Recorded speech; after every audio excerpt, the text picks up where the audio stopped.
Khalil reste avec vous et c'est pour parler de cette plainte pour diffamation contre les leaders du FNDC. On en sait un peu plus sur la procédure. Oui, nous en savons beaucoup plus parce que vous vous rappelez que la dernière fois, on a appris par des médias que des officiers de police judiciaire s'étaient rendus du côté de la maison centrale de Conakry pour écouter donc des leaders du FNDC détenus depuis le mois de juillet 2022, Founike Mengue, Ibrahima Diallo et Sekou Yaya Bari, qui malheureusement pour la justice s'est retrouvé finalement de l'autre côté. Alors de quoi il s'agit? Il faut rappeler que depuis le 2 août dernier, le garde des Sceaux, le ministre de la Justice, avait donc fait des injonctions au procureur de la République près la cour d'appel de Conakry, l'interpellant à engager des poursuites judiciaires contre Founike Mengue, Ibrahima Diallo et d'autres personnes qui sont responsables du FNDC, notamment Sekou Koundono et autres. Alors, il s'agit de quoi? Vous vous rappelez aussi que le FNDC, à travers une vidéo publiée par Sekou Koundono, avait fait publier une liste.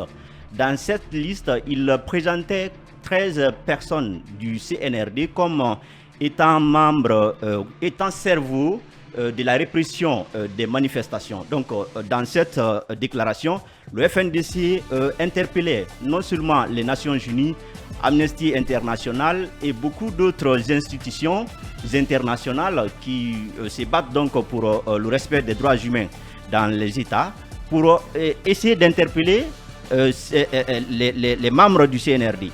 Mais à cela aussi s'ajoute de l'autre plainte déposée par le FNDC contre le colonel Mamadi Doumbouya à Paris, parce qu'ils ont accusé Mamadi Doumbouya et son clan donc d'avoir organisé la répression des manifestants en Guinée. Alors Charles Wright se base aujourd'hui sur cette différentes déclarations pour enjoindre au procureur général d'engager des poursuites judiciaires contre les leaders du FNDC. Depuis août, hein? Depuis août.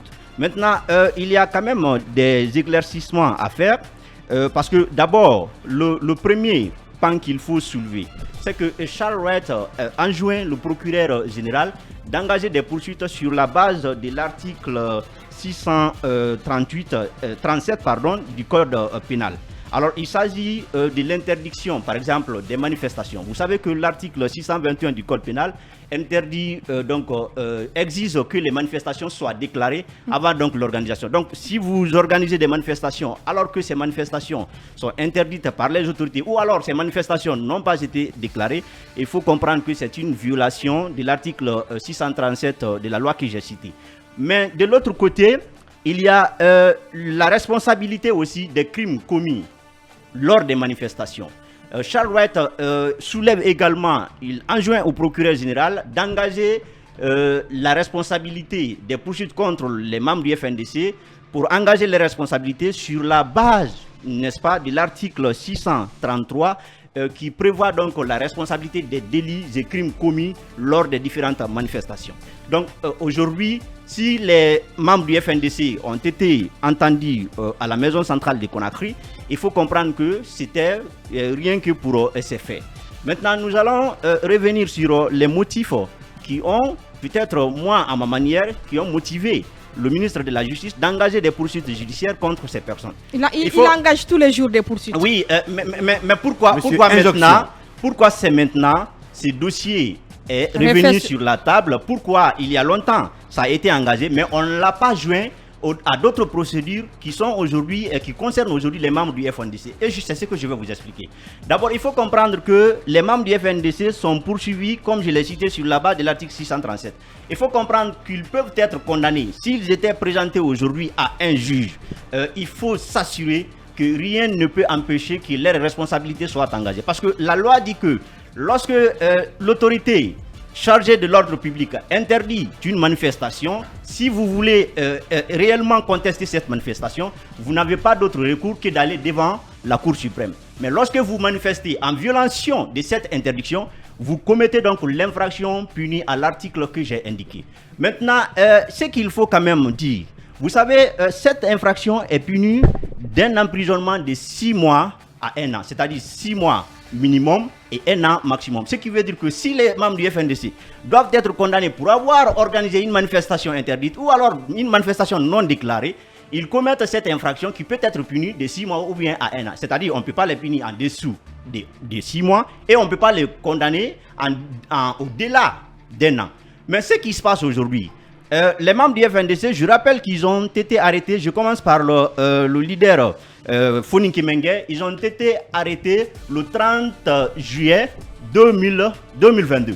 Alors cela fait aujourd'hui pratiquement 6 mois. Donc 6 mois, ils sont en prison.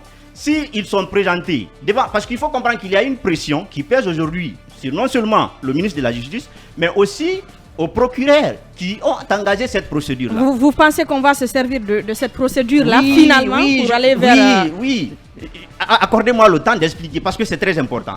Vous savez, s'ils sont condamnés, je l'ai dit, l'infraction, on peut les condamner. Le juge peut dire par exemple qu'ils sont condamnés à 6 mois. Ils sont condamnés à 1 an. On ne peut pas dépasser 1 an. Et vous savez que la peine, c'est-à-dire la durée de la détention provisoire est totalement déduite de la durée de l'emprisonnement, de la peine qui peut être prononcée après le jugement. Donc s'ils sont condamnés, puisqu'ils ont déjà passé 6 mois, s'ils sont condamnés à 1 an, qui est la peine maximale, puisqu'ils ont déjà passé 1 an en prison, ce qui veut dire que maintenant ils n'auront qu'à purger que 4 mois. Est-ce que vous comprenez? Alors si le juge ne va pas loin, c'est-à-dire le juge s'arrête à 6 mois d'emprisonnement, ce qui veut dire que le jour où le jugement va être rendu, forcément ils vont se retrouver en liberté. Alors la pression c'est quoi? Vous savez aussi qu'il y a la durée de la détention provisoire qui est prévue aussi, notamment par l'article 235 du Code des procédures pénales. Ça, c'est 4 mois, qui peut être évidemment prolongé à 8 mois. Ce qui est aussi la durée maximale. Je n'ai pas dit si ça concerne les délits économiques. Alors, qu'est-ce qui se passe? Donc, si réellement cette durée est épuisée sans que les leaders du FNDC ne soient présentés à un juge pour jugement, la loi voudrait qu'ils soient libéré, qu'il soit remis en liberté. Je le dis en conformité avec l'article 238 du Code des procédures pénales. Donc cette pression aujourd'hui pèse sur les magistrats. Non seulement la durée de détention provisoire est proche, donc il faut faire en sorte que, parce que cette loi également prévoit que lorsque la durée qui est prévue pour la détention provisoire arrive à terme et que les personnes n'ont pas été présentées devant le juge, les magistrats peuvent être objets de poursuites disciplinaires ou alors, à moins que les personnes soient maintenues pour autre cause. Donc, autre cause n'est rien d'autre que le nouveau dossier aujourd'hui qui est présenté pour leur maintenance. Parce qu'il faut comprendre que le nouveau dossier là va venir pour retarder. C'est pas un fait hasard. Non, c'est pas un fait hasard. C'est juridiquement, tout le monde peut comprendre. Donc, aujourd'hui, le nouveau dossier vient pour retarder un peu la procédure, pour retarder encore leur détention, parce que cela peut justifier aujourd'hui leur détention provisoire. Je reviens pour terminer sur la responsabilité. Je l'avais indiqué ici la dernière fois. Quand vous prenez par exemple le droit pénal, la responsabilité pénale, elle peut être engagée sur 2 volets. Vous avez la responsabilité pénale par exemple par auteur, c'est-à-dire que l'auteur lui-même a commis les faits, notamment en conformité avec l'article 17 du Code pénal, c'est-à-dire l'auteur des faits incriminés, celui qui a commis les faits incriminés. Vous avez aussi la responsabilité par complicité. La responsabilité par complicité aussi est définie à l'article 19 du Code pénal. Tout ce que je dis, les juristes nous écoutent, ils peuvent vérifier. Parce qu'il n'y a pas du hasard, seulement si vous voulez violer la loi. Maintenant, qu'est-ce qui se passe à ce niveau? Vous savez que quand vous parlez de complicité, cela veut dire que les membres du FNDC, par exemple, ont donné, si vous voulez, des moyens, des armes, procuré des armes aux manifestants pour dire allez-y, vous commettez des infractions. Là, les responsabilités peuvent être engagées. Ou alors, il y a eu des instructions. Mais quand nous parlons d'instructions, cela suppose un lien hiérarchique. Mais il n'y a pas de lien hiérarchique entre le FNDC et les manifestants. Donc sur cette base-là, la complicité est carrément à écarter parce qu'on ne peut pas engager les responsabilités sur la base des cas. Maintenant, l'article 17 qui suppose aussi l'auteur. Quand nous parlons d'auteur, qui a vu un membre du FNDC, que ce soit Sekou Kounono, que ce soit Foninké Mengue, sur le lieu des manifestations en train de casser un bien, en train de tuer quelqu'un. Donc sur cette base-là aussi, on ne peut pas engager les responsabilités. Mais vous avez également l'article 14 du Code pénal qui prévoit nul ne peut être responsable pénalement sans son propre, c'est-à-dire nul n'est responsable pénalement que sur son propre fait. Arissatou, si moi j'appelle à une manifestation, nous sommes travailleurs ici à FIM, j'appelle à une manifestation, vous partez, vous commettez l'infraction, je ne suis pas responsable Parce que l'article 14 du code pénal prévoit clairement qu'on est responsable pénalement que de son propre fait. Donc si vous commettez l'infraction, c'est pas parce que j'ai appelé à une manifestation, je ne vous ai pas dit d'aller caillasser, je ne vous ai pas dit d'aller tuer. Si vous manifestez, si vous... On ne peut engager que votre responsabilité, mais on ne peut pas engager moi ma responsabilité. Donc on ne peut pas mettre sur le dos des membres du FNDC. Donc il faut trouver autre chose. Il faut trouver autre chose. On ne peut pas mettre sur leur dos les délits et les crimes qui ont été commis lors des manifestations. C'est pratiquement impossible et c'est juridiquement inconcevable. Je voudrais quand même soulever cet équivoque. Et il faut d'abord comprendre que la plainte ou l'injonction faite par le ministre de la Justice, c'était le 2 août. Mais les membres du FNDC ont été arrêtés, si vous vous rappelez, le 30 juillet. Notamment Foninké Mengue et Ibrahima Diallo, c'était le 30 juillet. Alors qu'est-ce que je vais ressortir par là? C'est que la liste a été publiée par Sékou Kounouno. Sékou Kounouno le 2 août. C'est-à-dire après la publication de la liste des 13 personnes du CNRD, directement le parquet a agi à travers l'injonction du ministre de la Justice. Donc ceux qui sont en prison, c'est-à-dire qu'ils avaient déjà été arrêtés, Foninké Mengue, Ibrahima Diallo, donc on ne peut pas les reprocher ce qui a été fait par Sékou Kounouno. Donc il faut d'abord... c'est la manipulation. Donc ça ne colle pas. Et de l'autre côté, en ce qui concerne la diffamation, c'est vrai, je peux comprendre Emmanuel quand il dit le procureur peut poursuivre. Parce que quand la diffamation concerne le chef de l'État, il faut comprendre que le parquet n'a pas besoin de plaintes pour agir. Sauf que le parquet n'a pas besoin de plainte, mais lorsque ça concerne un particulier ou bien un autre membre du CNRD, il faut l'accord de cette personne pour que le parquet puisse agir. Mais quand c'est le chef de l'État, dès l'instant que c'est le chef de l'État, notamment en conformité avec l'article 128 de la loi portant sur la liberté de la presse, le parquet donc peut agir. Sauf que la diffamation dont il est question ici, si elle a été commise, c'est commis par Sékou Kounouno. Ça n'a pas été commis par Ibrahima Diallo ou Foninké Mengue. Donc on ne peut pas parler dans ce sens-là. Et la responsabilité du colonel Mamadi Doumbouya, on peut comprendre les membres du FNDC sur la base de l'article 197 du code pénal.